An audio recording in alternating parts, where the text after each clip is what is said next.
Yo, what's up mga kapulido? Genix Motor Parts. Share ko lang itong ginawa dito. Mga technique na ginawa ko dito. Dun sa may problema kasi yung head na nabili niya. So nabili niya is yung mga head na kulang-kulang. So shoutout muna sa dayo namin. Okay lang sir. Mula pa sa Antipolo. Overtime na kami. Nagka-problema kami. Yung stud pala, lost thread pala sa ilalim. So, baklas ulit. Ang head na to ay nabili niya na iba-iba na yung laman. Kasi pag bumili ka ng flathead is kompleto yon laman nun. So, ito kasi CSRK ito ay TRF. Minsan kasi may mga takas eh. Mga kinahoy-kahoy kaya kulang. So,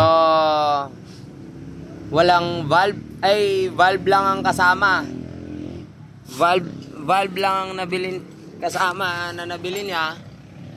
Tapos na original valve lang yung original, valve spring. Tapos rocker arm iba, tingnan mo 'yun. Kinonvert ko. Rocker arm hindi pang flathead.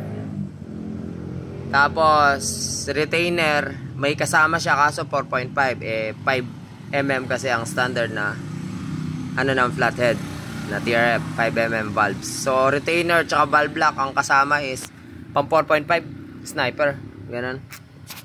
So hindi siya pwede kasi 5mm. Camshaft niya iba rin, pang shark head. Kung wala kang idea sa shark head, ito yung shark head to.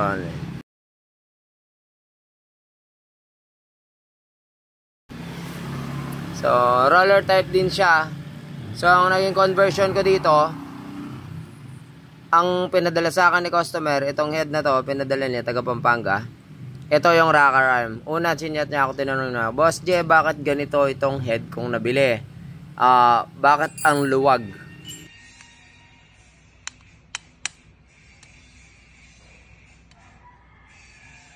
Boss J, di kaya delikado yan? May awang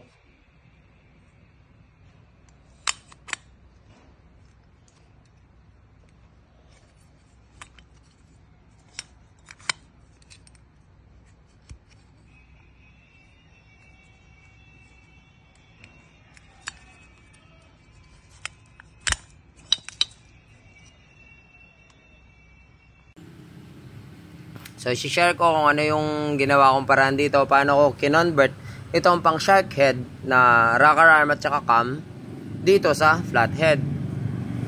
Ayan, flathead yan. Wala rin nga ang cover to. Walang cover, so naghanap pa siya ng cover. Nagka-problema pa siya. Bumili siya ng pang sniper. Kasi sabi doon ng seller nito, ipis pang sniper pareho. So, bumili siya ng pang sniper. Hindi po pareho ng flathead na Mion yan. So, bumili ulit siya ng cow. Ayan, CSRK. Ito ang kapareho. Yan. Iba po yung head cover ng sniper at saka ang flathead na pang Mio. Tulad nito, flathead. Yan. Iba yan. So, ito at saka yun. Pareho yung takip. TRF. SMRT yan. Pareho sila. Duterte head. So, ituturo ko yung naging conversion ko dito. Kung mapapansin nyo yung cam, hindi rin ganyan ang original flathead cam. Pang roller type siya, pero ito yung Sheng-E na pang shark head na aftermarket. So, ito yung nabibili na set, rocker arm at saka cam. So, naging conversion ko dito, kasi nga maluwag nga siya. Ayan, gumawa ko ng bushing dito. Ayan, bushing para yung space hindi makuha natin yung space na alog. Tapos naglagay ako ng washer dyan para magkaroon ng konting space mula dito, kasi masyadong dikit ang rocker arm. Pagka hindi natin nilagyan dyan, magkakadikitan sila, mag-aalikan, mag-iingay. Tapos ito, basta ang ginawa ko, sariling gawa talaga to eh.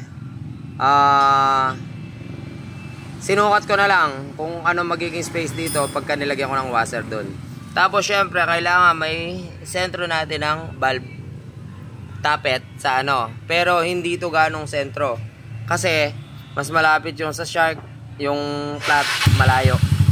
So konting-konti lang, kinuha ko na lang yung pinaka-sentro niya.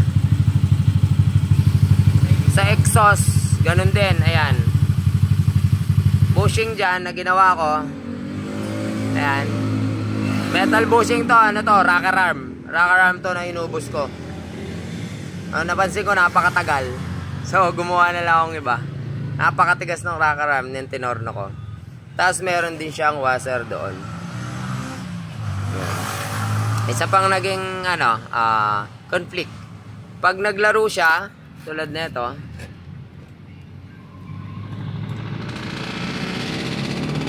Ay, kapresyon na.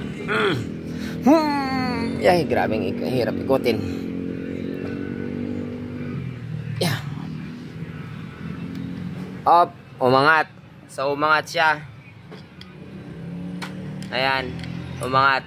So kung di ko tinabasan tong part na to, ayan, tutukod yung rocker arm dyan. So tinabasan ko rin. Iba kasi ang rocker arm ng flathead talaga. Hindi siya pareho sa shark head.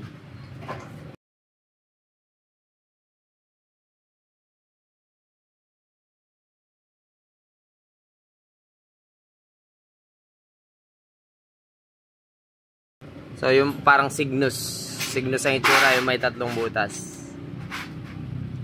May isang butas dito, isang butas. So yun, kailangan siyang tabasan dito. Tapos ang rocker arm niya magkakahalikan pa rin. So nagbawas ako ng konting-konti sa rocker arm. Ayan, kung mapapansin niyo yun. Kailangan, marami itong kailangan i-consider. Tulad na itong dito. Di tayo pwede sumobra dito ng spacer kasi tatama naman siya sa bearing. Tapos dito medyo bumawas tayong konti para magkaroon ng clearance. Ayan. Next doon, may tinabasan pa ako yung mismong camshaft. Ayan.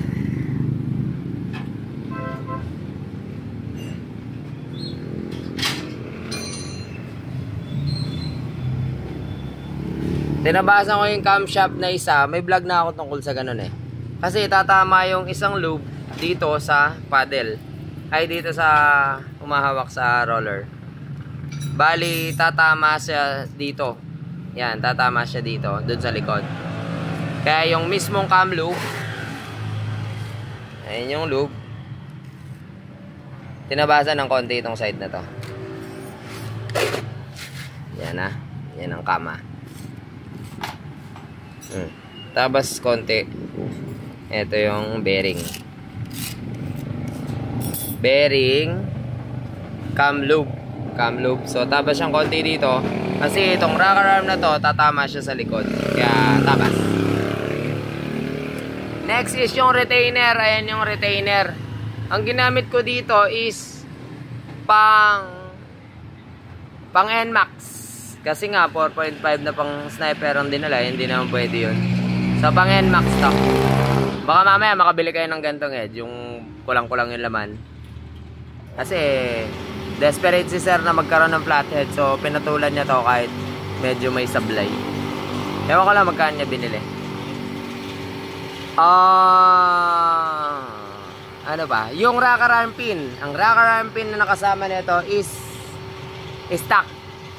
So ang stock, eto na binigay sa kanya.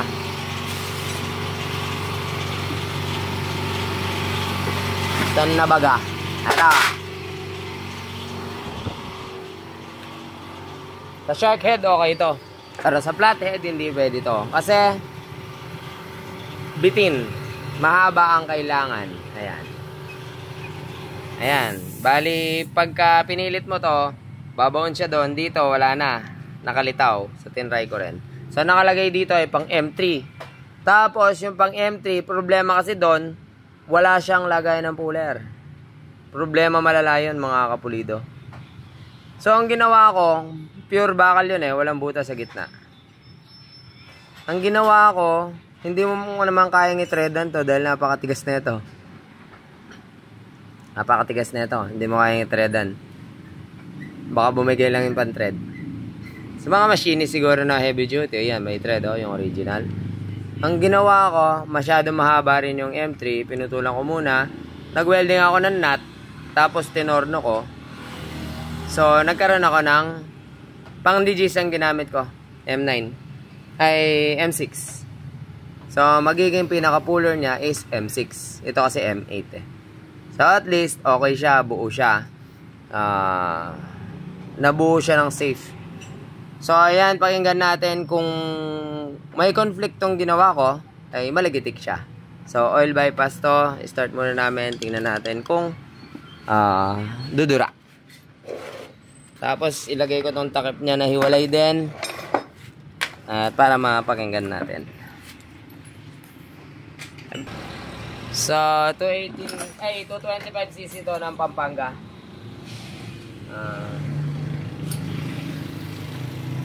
May oil cooler siya, tapos LC. Steel bore lang to. So, hindi natin pwedeng babarin. Tukod check lang. Dura check, tapos lagay takip, tukod check. Let's go. First start.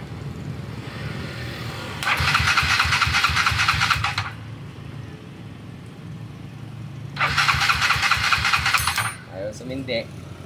Rev muna natin. First start eh.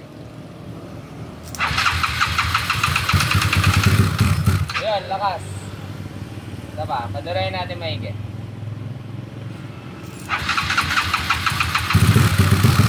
Ay, grabe. Ang tindi naman nun.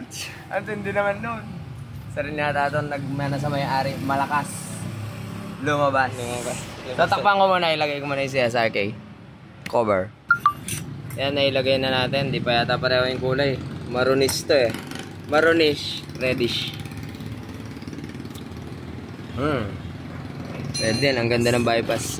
Well, langis niya, ang problema, hindi mo pwedeng putulan to. So, ayan, start na natin. Tukod check. At kung walang lagitik, sana, pero hindi sure kasi convert. First time ko lang din mag-convert, so sariling isip na lang. Ilagay mo gas dito? Alin?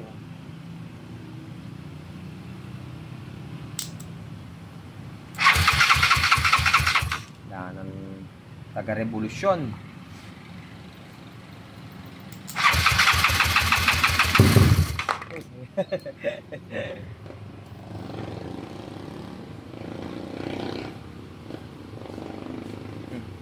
Wala na, nasira yung battery.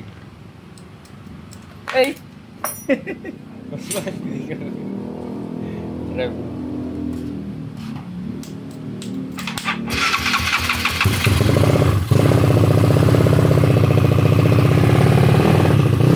Tahimik.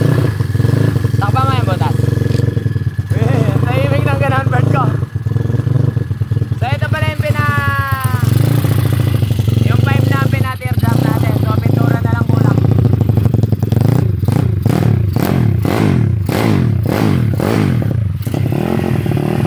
Steel bore only.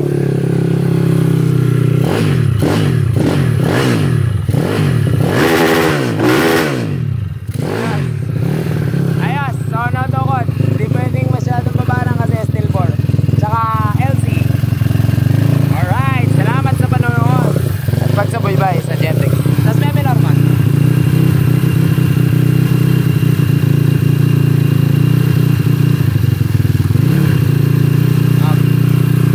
Yun, napakatahimik na kinonvert natin.